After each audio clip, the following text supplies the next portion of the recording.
भाइयों ने अपनी ही बहन को मारकर उसका मांस खाया। बहुत पुराने समय की बात है। एक गांव में एक परिवार रहता था जिसमें 7 भाई और एक बहन थी। उनके माता पिता जल्दी ही गुजर गए तो बच्चों ने भी जल्दी ही व्यवहारिक काम सीख लिया।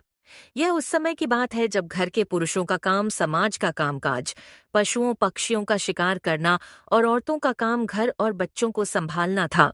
7 भाई बड़े प्यार से मिलजुल कर रहते थे।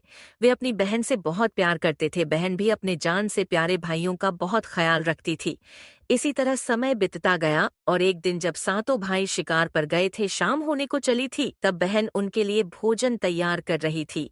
जब वह सब्जी के लिए हरी साग काट रही थी, तभी चाकू की तेज धार से उसकी उंगली कट गई और खून बहने लगा। पहले तो वह घबरा गई, लेकिन खुद को संभाल उसने सोचा, अगर मेरे भाइयों ने कटी हुई उंगली और इतना सारा खून देखा तो भाई बहुत परेशान होंगे। एक काम करती हूँ, कपड़े पर खून पोंछ देती हूँ। अरे नहीं, अगर भाई पूछेंगे तो मैं क्या जवाब दूंगी कि खून कहाँ से आया। एक काम करती हूँ, दीवार पर खून पोंछ देती हूँ। अरे नहीं, यहाँ तो आते ही सभी भाइयों को खून दिख जाएगा। बहुत सोच विचार के बाद जब उसे कुछ समझ में नहीं आया तो उसने सोचा, एक काम करती हूँ, खाने के लिए जो साग बना रही हूँ उसी में खून पोंछ देती हूँ। इससे मेरे भाइयों को कुछ पता नहीं चलेगा। उसने साग में खून पोंछ दिया। शाम को जब भाई घर लौटे तो बहन ने सभी के लिए खाना परोसा। आज 7 भाई जब खाना खा रहे थे तो उनको साग इतना स्वादिष्ट लगा कि 7 भाई अपनी उंगलियां चाटते रह गए और बोले, क्या बात है बहन, आज की साग तो लाजवाब बनाई हो। ऐसा स्वाद पहले कभी नहीं आया। बहन भाइयों की तारीफ सुनकर मुस्कुराई। उसने सोचा कि चलो भाई, खुश हो गए, यही बहुत है। लेकिन बात यहीं खत्म नहीं हुई। खाना खाने के बाद सभी अपने कमरे में सोने चले गए। अगली सुबह शिकार के लिए जंगल गए तो इस बात पर चर्चा चल गई। रात को बहन ने जो साग बनाया था सच में लाजवाब था। मैंने तो आज तक ऐसा साग कभी नहीं खाया। हाँ बड़े भैया, हम भी इसी बारे में सोच रहे थे कि बहन ने साग में ऐसा क्या डाला था कि उसका स्वाद इतना लजीज था। सबने तय किया कि आज इसके बारे में बहन से जरूर पूछेंगे कि बहन ने साग में क्या डाला था जो साग इतना स्वादिष्ट बना था। शाम को 7 भाई जल्दी घर लौट आए तो देखा बहन खाना बना रही है। बड़ा भाई उसके पास जाकर बोला, बहन, तुमने कल रात साग में ऐसा क्या डाला था कि उसका स्वाद बहुत ही अनोखा था। हमने ऐसा स्वाद पहले कभी नहीं चखा। बहन ने पहले तो बात को टालने की कोशिश की। अगर मेरे भाइयों को पता चल गया कि मेरी उंगली से इतना खून निकला है तो सब परेशान हो जाएंगे। मुझे यह बात भाइयों से छुपानी होगी। लेकिन बड़े भाई के बार बार पूछने पर उसने बता दिया, भैया, जब मैं साग काट रही थी तब मेरी उंगली कट गई और बहुत सारा खून बहने लगा। फिर मैंने आप लोगों से छुपाने के लिए सारा खून साग में ही पोंछ दिया। मैंने सोचा आप लोग ये बात सुनकर दुखी हो जाएंगे। बहन की बात सुनकर बड़ा भाई सोचने लगा, इसका खून इतना स्वादिष्ट है तो इसका मांस कितना स्वादिष्ट होगा। रात को खाने के बाद सभी भाई सोने के लिए चले गए। जब सारे भाई कमरे में पहुंच गए तो बड़ा भाई उन सब से कहने लगा, अगर हमारी बहन का खून इतना स्वादिष्ट है तो सोचो उसका मांस कितना स्वादिष्ट होगा। हाँ भैया, आप एकदम ठीक कह रहे हैं। मैं भी आपसे यही बात कहने वाला था। सभी भाई बड़े भाई की बात से सहमत होते हैं, लेकिन छोटा भाई इस बात का विरोध करते हुए कहता है, भैया, आप लोग ये क्या बात कर रहे हैं? अपनी छोटी लाडली बहन को काटकर खाने की बात कर रहे हैं। आप लोगों को शर्म नहीं आती भैया? अरे छोटे, तुझे कितनी बार कहा है जब दो बड़े आपस में बात कर रहे हैं तो छोटे को बोलना नहीं चाहिए। इस तरह जब छोटा भाई विरोध करता है तो बड़े भाई उसे डांट फटकार कर चुप करा देते हैं।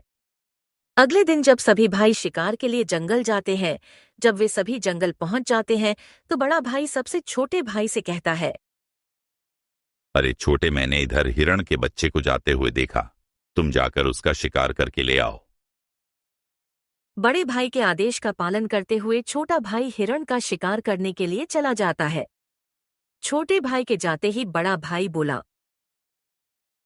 सुनो भाइयों, कल ही हम लोग बहन को शादी का झांसा देकर जंगल ले जाएंगे और तीर मारकर उसको मार डालेंगे। फिर उसका स्वादिष्ट मांस खाएंगे। सभी भाइयों ने हामी भरते हुए बड़े भाई की बात मान ली, लेकिन छोटा भाई अपने भाइयों की बातें सुनकर बहुत परेशान होने लगा। वह अपनी प्यारी बहन को बचाने के लिए बेचैन सा हो गया। वह खुलकर इसका विरोध नहीं कर सकता था। अगले दिन बड़े भाई ने बहन को बड़े प्रेम से बुलाया। प्यारी बहन, तुम अब शादी के लायक हो गई हो। हमने तुम्हारे लिए एक बहुत ही सुंदर और योग्य वर खोज लिया है। आज हम उसको देखने के लिए जा रहे हैं, इसलिए तुम भी तैयार हो जाओ और हमारे साथ चलो। बहन यह सुनकर बहुत खुश हुई। आखिरकार वह भी अपना घर परिवार बसाने का सपना देख रही थी। बहुत चाव से तैयार हुई अपने भाइयों के साथ चल पड़ी। रास्ते भर बहन खुश थी, लेकिन इतनी दूर तक चलने के कारण बहन पूरी तरह से थक चुकी थी। तब उसने बड़े भाई से पूछा, भैया, मैं चलते चलते थक गई हूँ। मेरा ससुराल कितना दूर है? बड़ा भाई मुस्कुराया और सामने टीले की तरफ इशारा करते हुए बोला, देखो, वह रहा तुम्हारा ससुराल। वहां तुम रानी की तरह राज करोगी। बहन यह सुनकर बहुत खुश हुई और उत्साह से आगे की ओर बढ़ने लगी। लेकिन जैसे वह थोड़ा आगे बढ़ी ही थी कि अचानक उसके सभी भाइयों ने उसे पकड़ लिया। बहन को कुछ समझ नहीं आया कि भाइयों ने उसे क्यों पकड़ लिया। इसको पेड़ से बांध दो।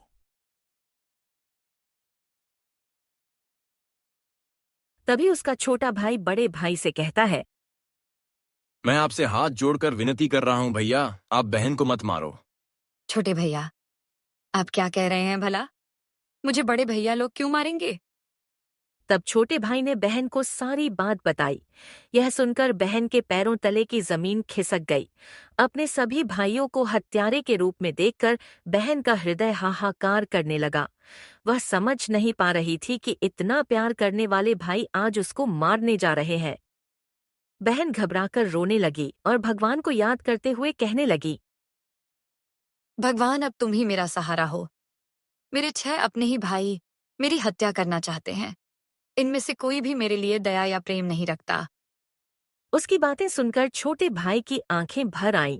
उसका हृदय कांप उठा, लेकिन 6 बड़े भाइयों के खिलाफ जाने की हिम्मत उसमें नहीं थी। बहन को बांधने के बाद बड़े भाई ने सबको बारी बारी से उस पर तीर से प्रहार करने का आदेश दिया। बड़ा भाई अपनी बहन पर पहले तीर चलाने ही वाला था, तभी बहन ने भाई के सामने करुण स्वर में गाना शुरू कर दिया। मारो मारो भैया, छाती में लक्ष्य करके। भैया, छाती में लक्ष्य करके तुम्हारा तीर जंगल को जाएगा। बड़े भाई ने कठोरता से तीर चलाया, लेकिन निशाना चूक गया। इसके बाद दूसरा भाई तीर चलाने को आगे बढ़ा। दूसरा भाई भी निशाना साध रहा था। तभी बहन ने वही गाना शुरू कर दिया। मारो मारो भैया, छाती में लक्ष्य करके। भैया, छाती में लक्ष्य करके तुम्हारा तीर जंगल को जाएगा। भाइयों ने अपनी बहन को मारने की कोशिश की, परंतु हर बार उनका निशाना चूक जाता है। अब 7वें भाई की बारी थी। तभी बड़े भाई ने उसको कहा, छोटे, अब तू निशाना लगा। नहीं भाई, मैं निशान नहीं लगाऊंगा। मैं अपनी बहन को नहीं मार सकता। अगर तुम्हारा निशाना चूक गया, अगर तुम असफल रहे, तो हम तुम्हें भी जिंदा नहीं छोड़ेंगे। छोटे भाई के लिए यह स्थिति असहनीय थी। वह अपनी बहन से अत्यधिक स्नेह करता था। बहन ने जब छोटे भाई की जान खतरे में पड़ते देखी, तो उसने मन ही मन निर्णय कर लिया, वह अपनी प्राण त्याग देगी, लेकिन अपने सबसे प्रिय भाई को मरने नहीं देगी। उसने मन ही मन ईश्वर से प्रार्थना की, हे भगवान, मेरे छोटे भाई का तीर मेरी छाती भेदने में सफल हो जाए, ताकि इसे इन पापी भाइयों के हाथों मरना ना पड़े। फिर उसने करुण स्वर में वही गाना गाया। मारो मारो भैया, छाती में लक्ष्य करके। भैया, छाती में लक्ष्य करके तुम्हारा तीर मेरी छाती को भेद जाए। छोटे भाई की आंखों से आंसू बहने लगे, पर वह मजबूर था। उसने कांपते हाथों से तीर चलाया। तीर बहन की छाती में गहराई से उतर गया और फिर उसकी आंखें हमेशा के लिए बंद हो गईं। भाइयों ने अपनी कुटिल योजना को सफल होते देखा तो उनके चेहरे पर नूर मुस्कान आ गई। सबने शव को टुकड़ों में काट डाला। छोटा भाई यहाँ पर आया और कहने लगा, बहन के शरीर को टुकड़ों में मत काटो। बड़े भाई ने सोचा, इसको यहां से हटाना पड़ेगा। मैं इसको जंगल से लकड़ी और पानी लेने के लिए जंगल में भेज देता हूं।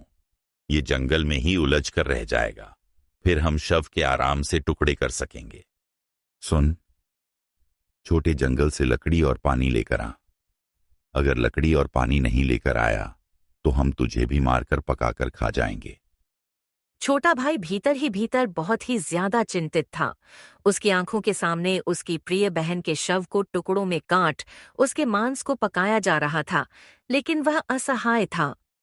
जब वह जंगल गया तो पानी और लड़कियों के साथ कुछ मछलियां और केकड़े भी ले आया। उसने मन ही मन सोचा, मैं अपनी बहन का मांस नहीं खा सकता, लेकिन अगर मैंने विरोध किया तो भाई मुझे भी मार डालेंगे। अब मैं क्या करूं? जल्द ही चावल और मांस तैयार हो गया और भोजन परोसा गया। सभी भाई मांस खाने के लिए उत्सुक थे। छोटे भाई ने चुपके से अपने खाने की जगह एक गड्ढा खोद रखा था। जैसे ही उसकी थाली में बहन का मांस परोसा गया, उसने बिना किसी को दिखाए मांस को गड्ढे में डाल दिया और मछली केकड़ा चावल खाने लगा। बाकी के सभी भाई अपनी बहन की हड्डियां चबा रहे थे। उस समय छोटा भाई मछली खाता। जब सभी का पेट भर गया तो बड़े भाई ने छोटे भाई से कहा, हमारी थालियां की जूठन साफ करो। छोटे भाई ने बहन के मांस के टुकड़े और हड्डियां एक बड़ा सा गड्ढा खोदकर ऊपर से मिट्टी से ढक दिया था। समय ऐसे ही बीतता गया। कुछ समय बाद वहां पर बांस का पौधा उग आया। धीरे धीरे वहां बांस का समूह बन गया। फिर एक दिन एक संत वहां से गुजर रहा था। तभी उनकी नजर बांस के समूह पर गई, जो कि बहुत बड़ा घना था। यह बाकी बांस से थोड़ा अलग प्रतीत हो रहा था। तो संत ने सोचा, क्यों ना बांस से एक वाद्य यंत्र बनाया जाए, जिससे मैं गांव में घर घर बजाकर भिक्षा मांगू। तो उन्होंने एक बांस काट लिया और उसे अपने साथ ले गए। संत ने उस बांस से सारंगी नामक एक वाद्य यंत्र बनाया। वह उसे बजा बजाकर दिन भर लोगों के घर जाकर भिक्षा मांगते और बदले में खूब सारा उपदेश देते थे। एक दिन संत भिक्षा मांगते हुए उस गांव में जा पहुंचे। 6 भाइयों का विवाह हो चुका था, लेकिन सबसे छोटा भाई अभी तक कुंवारा था। बहन की मौत के दर्द को भुला नहीं था। संत गांव में भिक्षा मांगते मांगते एक दिन बड़े भाई के घर भिक्षा मांगने पहुंचा।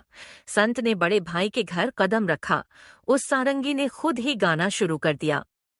नहीं बाजे रे सारंगी, यही है दुश्मन सबसे बड़ा। बड़े भाई के घर नहीं बाजो। इस सारंगी, प्रेम सब छोड़कर रिश्ते में इसी ने दाग लगाया। यह सुनते ही बड़े भाई के पसीने छूटने लगे। वह आवाज सुनकर तुरंत डर गया और सोचने लगा, तो मेरी बहन की आवाज है, जिसे हम सातों भाई बहुत साल पहले मारकर खा गए थे। सोच सोचकर परेशान हो रहा था कि कहीं अगर गांव वालों को इस सच्चाई का पता चला तो क्या होगा। उसने तुरंत अपनी पत्नी से कहा, जल्दी से योगी को भिक्षा देकर विदा करो। योगी बिना कोई प्रश्न किए भिक्षा लेकर वहां से आगे बढ़ गया। इसके बाद योगी बारी बारी से 6 भाइयों के घर पहुंचे। हर बार जैसे ही वह किसी भाई के आंगन में कदम रखते, सारंगी फिर वही करुण गाना गाने लगती है। यही है दुश्मन सबसे बड़ा, भाइयों के घर न बजे। सारंगी। सभी भाई बहुत परेशान होने लगे। इसलिए एक के बाद एक सभी भाइयों ने अपनी पत्नी से कहा कि तुरंत योगी को विदा कर दो। योगी छोटे भाई के घर पहुंचे। जैसे ही योगी ने उसके द्वार पर कदम रखा, सारंगी ने अपनी धुन बदल ली। रे बाजो रे सारंगी, मेरे सबसे छोटे भाई के घर मन की बात मन में छुपाकर युग युग से रख रहा है। बाजो रे बाजोर जी, सारंगी यही है मेरे सबसे प्यारे भाई का घर। यह सुनकर छोटा भाई चौंक गया और सोचने लगा, यह तो मेरी बहन की आवाज जैसी प्रतीत हो रही है। नहीं नहीं, यह मेरा भ्रम है। लेकिन संगीत को बार बार दोहराने के बाद वह अजीब सा महसूस करने लगा। उसने तुरंत योगी को सम्मानपूर्वक अपने घर में बैठने के लिए कहा। छोटे भाई ने योगी का खूब सम्मान और जलपान से स्वागत किया। फिर उसने उनसे सारंगी की कहानी पूछी। योगी बाबा, मैं आपसे पूछ सकता हूं कि आप ये सारंगी कहां से लेकर आए? योगी ने उसे बताया कि यह वाद्य यंत्र एक विशेष बांस से बना है जो एक अज्ञात जगह पर जंगलों के बीच से आगे बांस के समूह से लिया गया था। यह सारंगी से उत्पन्न संगीत और योगी की बात सुनकर छोटा भाई सोच में पड़ गया और मन ही मन विचार करने लगा कि हो सकता है मेरा कोई गहरा संबंध हो इसे। फिर छोटे भाई ने योगी से विनती की। कृपया यह सारंगी मुझे दे दीजिए, मैं इसे हमेशा अपने पास रखूंगा। यह सारंगी मुझे मेरी बहन की याद दिलाती है।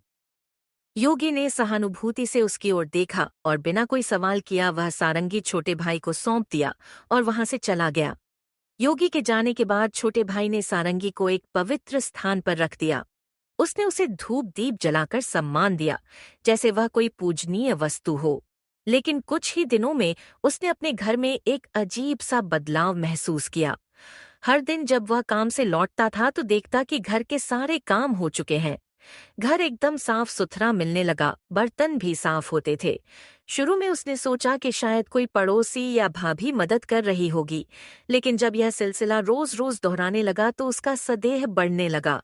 उसने अपनी भाभी के घर जाकर पूछा, क्या मेरी गैर मौजूदगी में आप लोग मेरे घर की सफाई करती है? हमें तो अपने ही घर के कामों से फुर्सत नहीं मिलती। तुम्हारा घर हम कैसे साफ करें? अब छोटे भाई की जिज्ञासा बढ़ गई। उसने फैसला किया वह इस रहस्य का पता लगाकर रहेगा कि यह सब कौन कर रहा है। अगले दिन वह कोने में छुप गया। अचानक उसके घर से एक आहट सुनाई दी। छोटे भाई की सांस थम गई। कुछ पल में सारंगी से हल्की रोशनी निकलने लगी। अचानक सारंगी के भीतर से धीरे धीरे एक परछाई निकली जो धीरे धीरे एक लड़की का आकार लेने लगी। छोटे भाई ने जो अपनी आंखों से देखा वह अविश्वसनीय था। सारंगी से एक सुंदर युवती प्रकट हुई। भाई का दिल जोर से धड़क उठा। वह बिल्कुल उसकी मृत बहन जैसी दिख रही थी।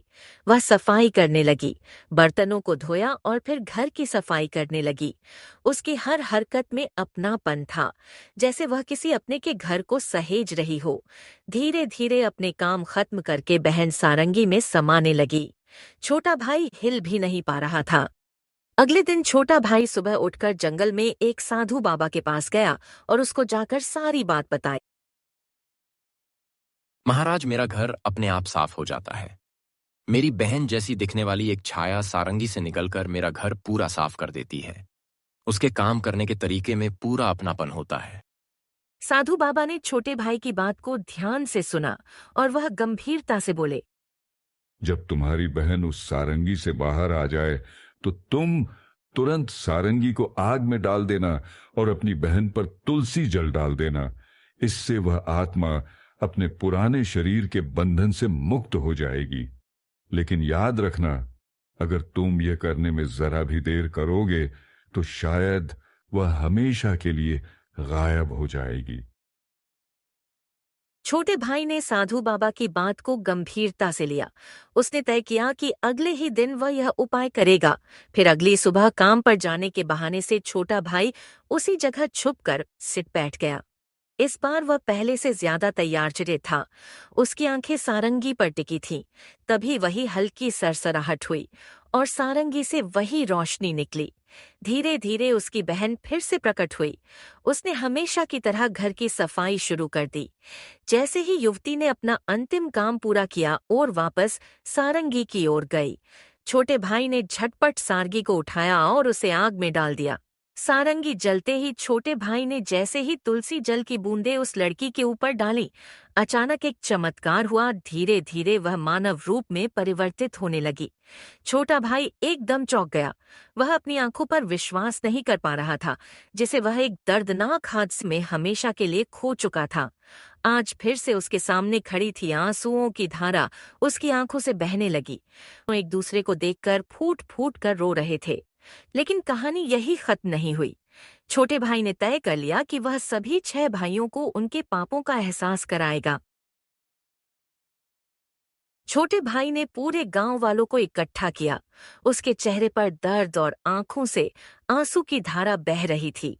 उसने दर्द भरी आवाज में कहना शुरू किया, आज मैं आप सभी को एक बहुत बड़ा सच बताने जा रहा हूं।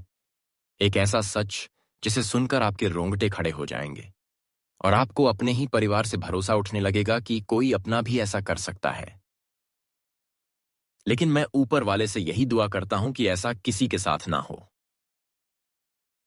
फिर छोटे भाई ने बताना आरंभ किया। मेरी बहन जो वर्षों पहले मर चुकी थी, उसकी मौत कोई हादसा नहीं थी, बल्कि मेरे अपने ही 6 भाइयों ने उसे शादी का झांसा देकर जंगल में ले गए और मेरे ही हाथों मेरी बहन की हत्या करवा दी। इतना ही नहीं, उन्होंने उसके शव के टुकड़े कर उसके मांस को पकाकर खा भी लिया।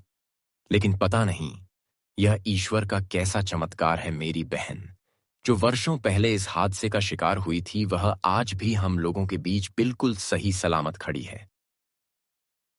इतना बोलकर छोटे भाई ने अपनी बहन को बुलाया। बहन सबके सामने आई तो उसे देखकर सभी की आंखें फटी की फटी रह गईं। किसी को भी अपने आंखों पर यकीन ही नहीं हो रहा था कि जो लड़की वर्षों पहले मर चुकी थी, वह आज उन सबके सामने खड़ी है, बिल्कुल वैसे ही जैसे पहले थी।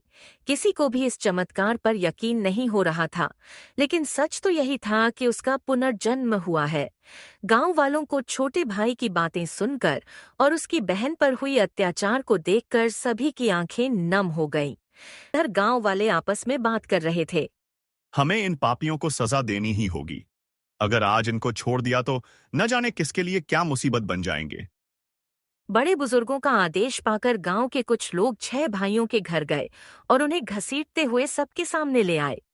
डर के मारे सभी भाइयों की हालत बहुत ज्यादा खराब हो चुकी थी। अब गांव वालों ने फैसला सुनाया कि इसे पापियों को लाठी से पीटते हुए गांव से निकाल दिया जाए। याद रहे, आज के बाद यह इस गांव में कभी दिखने नहीं चाहिए। इतना सुनते ही 6 भाई गांव वालों से हाथ जोड़कर गिड़गिड़ाकर माफी मांगने लगे। लेकिन उनकी काली करतूत को जानकर किसी को भी उन पर दया नहीं आई। यहाँ तक कि उनकी पत्नी भी उनकी घिनौनी हरकतों को जानकर उनको हमेशा के लिए छोड़कर अपने मायके से चली गई। इधर लोगों की आंखों में गुस्से की ज्वाला भटक रही थी। अब 6 भाइयों को लग रहा था कि आज उनकी जिंदगी का आखिरी दिन है। अब उन्हें बचाने के लिए कोई आगे नहीं आएगा। यह सब सोचकर उनका रो रोकर बुरा हाल हो गया। लेकिन तभी उनकी ऐसी दुर्दशा देखकर, बेबस हालत को देखकर बहन से रहा नहीं गया। वह उनको बचाने के लिए आगे आई, बोली, मैं मानती हूं कि मेरे भाइयों की गलती माफी के लायक नहीं है, लेकिन है तो यह, मेरे अपने ही भाई, इन्हें अपनी गलती का एहसास हो चुका है। मैं आपसे हाथ जोड़कर विनती करती हूँ कि इन्हें अपने गलतियों को सुधारने का एक मौका दीजिए। बहन रोते हुए गांव वालों से विनती कर रही थी। यह सब देखकर 6 भाइयों का हृदय कांप उठा। वे आपस में एक दूसरे से कहने लगे, जिस बहन के ऊपर हम लोगों ने इतना अत्याचार किया, आज वही हमें बचाने के लिए सामने खड़ी है। उन्हें अपनी गलतियों पर गहरा पछतावा होने लगा और वह फूट फूट कर रोने लगे। बहन का अपने भाइयों के प्रति प्रेम देखकर गांव वालों का हृदय भी पिघल गया। उन्होंने भाइयों को माफ कर दिया और भाइयों की गलती माफ होते देख बहन बहुत खुश हुई और उनके पास गई। तभी सभी भाई रोते हुए बहन के सामने हाथ जोड़कर अपने किए की माफी मांग रहे थे और अपनी गलतियों को कोस रहे थे। बहन से अपने भाइयों की आंखों से आंसू देखे नहीं गए और वह खुशी से अपने भाइयों को माफ कर देती है। ये सब देखकर गांव वालों की आंखों में भी आंसू छलक आए। अब सभी बहन भाई मिलकर अपने घर लौट गए। सभी भाई अपनी बहन का पहले से भी ज्यादा ख्याल रखने लगे। वह हंसी खुशियां नशी अपनी जिंदगी बिताने लगे।